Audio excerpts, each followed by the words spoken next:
चलेला सगरी चलाना भोलेनाथ के, जे जाला ओही जा जोड़ेला दोनों हाथ के।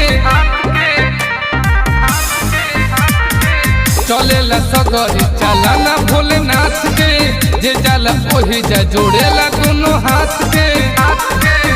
सब पीछे गांजा भांग इनका साथ में बटे, साथ में बटे, साथ में बटे। पूरा दुनिया दीवाना भोलेनाथ के बटे, पूरा दुनिया दीवाना भोलेनाथ के बटे। पूरा दुनिया दीवाना भोलेनाथ के बटे, भोलेनाथ के बटे। Music by Manish Tiwari.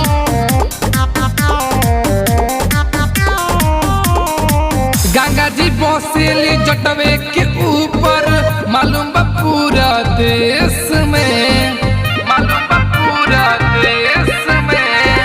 Powder cream नहीं कबो लगावस, रहस एक भेस में, भेस में। उनका गलावा में माला ई सांप के बटे, सांप के बटे, सांप के बटे। पूरा दुनिया दीवाना भोलेनाथ के बटे, पूरा दुनिया दीवाना भोलेनाथ के बटे।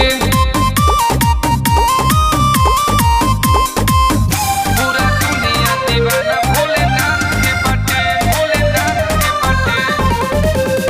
Music by Manish Tiwari.